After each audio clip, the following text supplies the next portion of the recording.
What's up, football fans? Welcome to another edition of Player Interviews presented by Inside the Hashes. My name is Juan Pablo Guinea Camargo, and today we're speaking with Sam Williams, edge defender out of Ole Miss. And in speaking with the fifth-year pass rusher, we broke down what his time at the JUCO level did to prep him for SEC football, how his mom's support and confidence serves as his catalyst for success, and just so much more.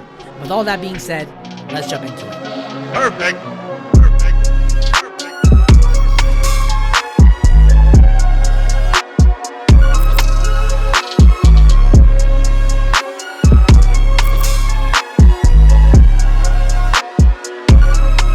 First thing I kind of want you to do for me is I want you, through your eyes, break down your position. Like, if you were doing a self-scouting of what you do, what would you say? Defensive end. Like, I play defensive end now, so I basically stop the run on pass. Rush the passer. That's really what I do. You said defensive end. I've read a lot of places that you played weak side linebacker. What was the how easy or hard was the transition from one to the other? With linebacker, you really didn't have to worry about the reads or the tackle and the old lineman.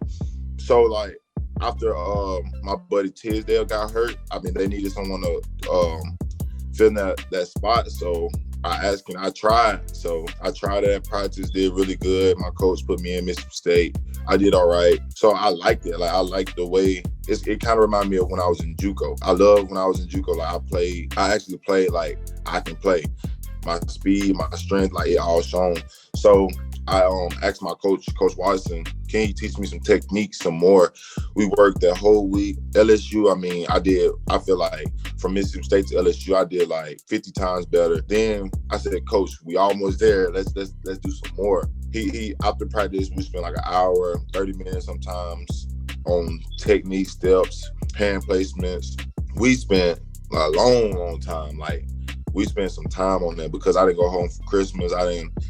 So we had so much time, and it was to a point where, like, I got used to position. I had, like, kind of got used to reading the hips of the lineman. Then that way affected the game. Like, I was more comfortable at the position, so I wasn't really thinking about it. I was just playing ball. So now, in terms of techniques, let's talk about like hand movement specifically at the defensive lineman. So you're going up against really agile linemen. What is in your arsenal right now, I guess is what I'm trying to say. Do you stutter step, spin move out, rip in? Like, what do you have in your current pass rushing arsenal? It depends. It depends on the tackle. Like, me and my coach, like I said, Coach Watson, I spent a lot of time preparing for this game. Well, the out bowl. So with the big guys, 77, I see he was throwing his feet, so automatic speed. When he kicked back, speed to power because he was heavy on his feet. 70, he was light. I weigh more than 70, so I'm like, speed to power off the bat. Like, he couldn't do anything about it. So it really depends on the tackle. It depends on how often I watch film. It depends on, like, how I study. So, and then I can't go without giving credit to the scout team. The tackle that I've been practicing, I told him, like, I was like, so this tackle do this, and he did it perfect. So, like, when I was in the game, I was prepared because me and him in practice, he went hard. He practiced like he was in the game, even in walkthrough. So I'm very thankful for him, and it just helped me a lot because with him doing that, it made me like, okay, like, I've seen this before, so I know what move to use. Now that you're like a defensive end, you especially with like exotic blitz packages, you're going to be moving a lot more around the line now. I know that you run a multiple front down in Ole Miss. Is there any kind of like blitzing package or any kind of like defensive scheme that you're more comfortable in at the end, or are you as versatile in the 4-3-3-4 if you can make the transition going forward? I had to talk with Coach Durkins, and I was like, I want to play DN. That's. I feel like, okay, I can play linebacker, but DN is what I want to do. Like, and I feel like that will help the team. But if they need me a linebacker, they need me a quarterback, I will play whatever to help my team out. So I'm just blessed with the opportunity to even play. Next year, it's a mystery. We're gonna see whatever they need me out there for it. They had you running routes too against Vanderbilt, right? Let me ask you: Did you ask Coach Kiffin to put you out there on the offense, or was that out of necessity? I wasn't on offense. You didn't register a catch against Vanderbilt? No, that was Brandon Sanders. No, the other number 13. Oh, wow. Really? I was checking like on your stats and on like College Football Reference and then ESPN. They had Sam Williams with 1 catch for 6 yards against Vanderbilt. Oh, I don't know. I never went on offense, but I take the stats. I mean, they give it to me. That's fair. I mean, would you ever want to play offense? No, I mean, if they need me, I mean, in JUCO I play a little tight end, little quarterback, running back. I mean, if they need me there, I'll be more than happy to get on board. I'll dive in. We'll be diving more into like the JUCO experience in a bit. But one thing I ask you before we do is, do you have any like inspiration or someone that you modeled your game after? You say you want to be a DN now, converting in from linebacker. Would I guess like people, players that kind of serve for the inspiration for that, I guess would be Von Miller would be a good example for that. Von Miller, Myles Garrett, like in JUCO. Well, again, I speak on JUCO. In high school, I played straight DN. Like, so everybody compared me to Myles Garrett because I'm so fast and so strong, stronger than everybody. So I was just throwing people around. So I mean, if I like, I'm 265 right now. Like, I want to play at 270, 275 next year. With my speed, of course, I feel like I could be the next Myles Garrett, the next Chase Young with 15, 19 sacks next season. If I stick with my coach, learn the techniques that he's teaching me, learn the pass rush moves. Yeah, it's gonna be one heck of a season. And you touched a little bit about your time in JUCO at Northeastern Mississippi. What was that JUCO experience like for you, and how it molded you for the D1 level? The JUCO experience, it was kind of, at first it was difficult because like my second year really playing football. Well, my first year really playing football. Like high school is football, but junior college and college is like football. Like you got, especially in JUCO level, you got different people trying to get to D1. Different people trying to get a second opportunity to play football at another college. So it's different dogs that we have to go against, but the difference is who's going to be the big dog, you know? So my second year, I had to put that mindset in. It's like, I don't want to go home after JUCO. I have to out hustle everybody that I know. So that off season, I put in work, gained 20 pounds with Coach Davis, Coach Jones. Like they just worked and molded me. And I had one heck of a second year. I mean, leading the JUCO sacks, tackle for loss. It was a great experience. I wouldn't change anything. You talk about putting in the work and like really dedicating yourself to it, and you know, you reap what you sow, and what you sowed was one heck of an offer sheet, man. Alabama, Auburn, FSU, LSU, Oregon. You had college football at your doorstep, essentially. And I know you're an Alabama native, so I would have imagined the dream would have been to play for the Crimson Tide, but you went cross state over to Ole Miss. What was the decision to settle with the Rebels? Why did that feel more like the right choice? So when I was younger, I was kind of like a no hope kid, you know, like where my future was very little. Like I was never voted next to be successful. Like it was crazy. I went to a 5A small school. I transferred my senior year. I was a basketball player my whole life, like basketball. But my senior year, I played football. So when I was going, I was in JUCO. I went to go pick up my brother, and I told the teacher, I was like, I'm gonna go to Alabama to play with Nick Saban. Like Nick Saban, I talked to Nick Saban, and she looked at me and laughed in my face. Like she laughed in my face, and now I'm like, nah. I want to beat Alabama now. So then I was going to choose Auburn, but I wanted to stay away from home, Montgomery. Like, I just want to move. And then I went to JUCO in Mississippi. See, I was adopted. So, like, I wasn't, like, really had, like, a family, you know, like a real life family. So I came to Boonville, Mississippi. I met some outstanding guys. I met, my blood would make us close. I met a brother that, like, I love to death to this day.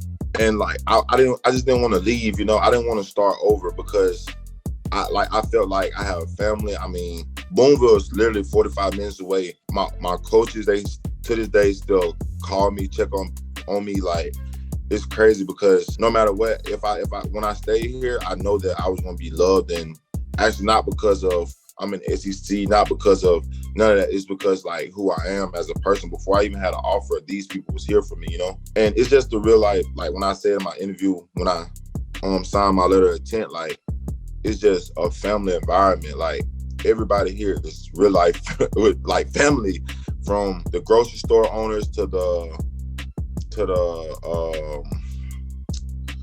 I don't know, to like just everybody, like it's just a family environment, and that's really what I'm big on is family. Like I have a son now, and like it's crazy. It's just, why not Ole Miss? I mean, I'd be a fool to not choose Ole Miss. I'll choose Ole Miss 10 times over. Oh, congrats first on the son, the beautiful baby boy. That's amazing. Yes, sir. Thank you. You know, you talk about family being so important to you. Tell me about your mom, Tiffany, and how influential she's been in your pursuit of being a top competitor in your field. I don't know where to start with her, man. She's a awesome, amazing woman, amazing mother to me and her own kids. She treats us no different. It was some difficult times in my life where I tried to depend on her, and she won't let me. She let me get through that as a man, and she let me learn from the experience, and it turned me to the guy I am today. And I'm very thankful for her. But she's very motivating. She before I could even imagine me being in SEC, she already claimed it. Before I even knew what a star was, like I was like, what is a star? She's like, you're gonna be a 4 or 5 star. I promise you, if you just keep working, doing all this. And then the thing is, a lot of people, I've heard some people say, oh, she's there for this because she's gonna make a lot of money, NFL. She was the reason why I even stepped on the football field. Like, she was the reason why football is even happening, you know? So like, I don't listen to none of that, because I feel like to this day, if I never stepped on the football field, if I had a job at Dollar General, she would still be my mother. She would still be loving and caring for me. And I'm very thankful for her. I love her to death. She loves me. She loves her grandson, her first grandson. She's just an amazing woman. Like, I don't want to get emotional, but like, she's like a Wonder Woman in my life. She's incredible. Moms are a very powerful thing, man. They have huge influence over our lives, and I'm glad you have one that's been so supportive. You know, you're playing so hard and you're working so hard. Is there like a way that you feel you can pay her back for everything that she's given to you, everything that she's motivated you to do, everything she's sacrificed for? Is there anything that you feel like you want to give back to her? Really? If I just become successful, like with all her time and all her money, like she never misses a game. Every away home, it don't matter if we play Hawaii, I promise you she's gonna be there. It don't matter if we play in Africa, she's gonna be there. I feel like if I make it and can provide for my son and my family, that will pay her 10 times over, because that's all she say. She always remind me, like, whatever I do is not for repayment, it's for you to make it. And the biggest thing you can repay me is for you to make it. Like, and I really believe that, because when I tell you she's a daily motivator, like daily, of course I have different coaches from my high school, JUCO, that motivates me, but she, like, I can't remember, 3 days in a row where I haven't talked to her about something, about life, about my son, about my future, where she just sit here and put like a motivating word of, she don't even say I hope you make it. She don't even say I wish or none. She said you are gonna make it. And my biggest payback for her is making it. Like, I have to make it. I gotta make her proud. She'll be so proud of me, and that will make me proud that I did this for her, you know. And you're on the right path there. Ole Miss, you're in a top tier program. You came in when Matt Luke was the original head coach. Lane Kiffin took over this year. What was that transition in coaching staff like? I know you came to Ole Miss when the original coaching staff was there. Do you feel like, you know, with the change, was it easier? Was it harder? Was it different? Like, how would you describe it? Okay, talk about my mother. I was really scared. I was like, man, I just never happened to me before. Like, I don't know what if the new coaches don't like me. I don't know what if like they don't have a position. What if the defense don't fit like how I play, you know? But my mother, she was like, just pray, just like she told me, she supported me if I want to transfer, if I want to stay, or whatever I want to do. But she was like, don't make a decision off of a coach, you know? And I'm glad I didn't, because I love this new coaching style from my new defensive line coach, Coach Watson. I love Coach Durkins. When I say love, I mean I really love them, because they actually, like, I've never had a coach like Coach Watson that sit here and literally calls me, hey, you okay? How's your family doing? Like, you know, he got his own family, he got his own life, but he sit here and asks everyone in the line, how's your family? How's everything going? Like, I'm glad I stayed. Like, I wouldn't choose no place better, because this coaching staff is amazing. Like, besides out of football, like, you can tell that the coaching staff, even Coach Kiffin, he's Coach Kiffin, but also I know he's like, he actually cares about his players. He takes care of us on the field. It's just amazing. It's a big difference between last year and this year's staff. And it's a big difference, but it's a positive difference. And, you know, that kind of attitude carries on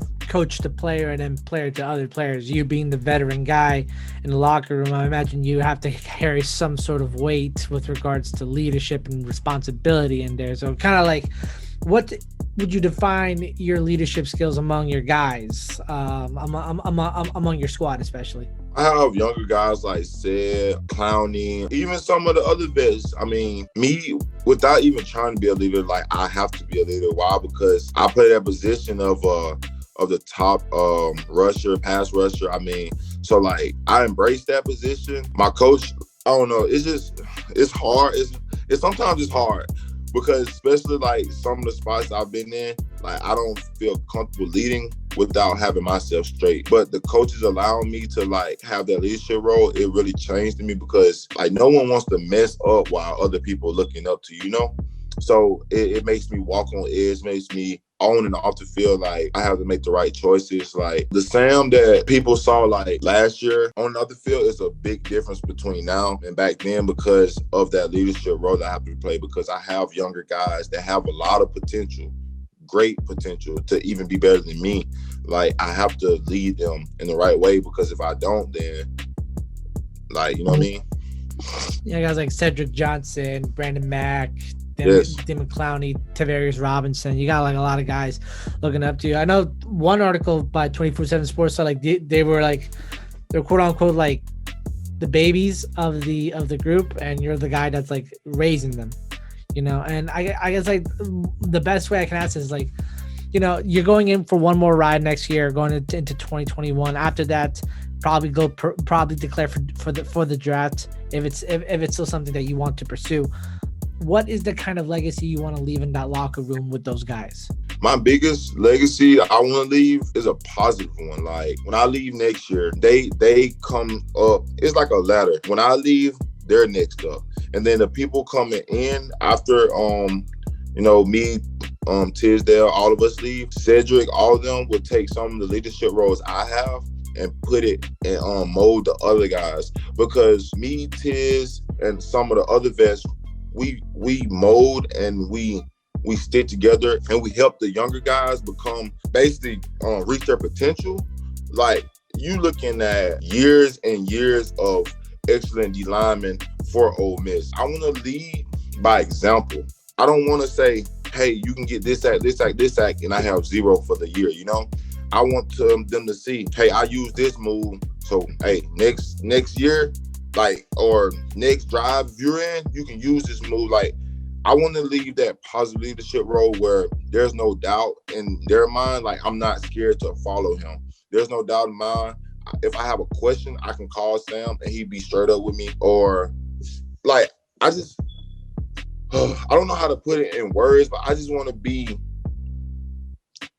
a positive impact on people's lives. Like, from, if I just have to, like, if I could just talk to someone, if I could just tell someone my story, if I could just, I don't know, if I could just put a little encouraging word, I just want to basically say, when someone speaks of Sam Williams, it's always positive, you know, as a leader, as a person, as a father, like just as character, like everything. Like I just want to be a positive human being in someone's life. And you say tell your story and tell like what you're doing and where you're going and what you're growing into. And I guess that kind of leads me into, you know, what we talked about a couple of days ago, which is you had an incident that happened earlier in the summer. I won't go into too much detail about it. Let's just say it got you suspended from the team for about a month or so, and then you came back afterwards. The main question I want to ask you is, what did you learn from that experience to make sure you don't find yourself in that kind of a situation ever again?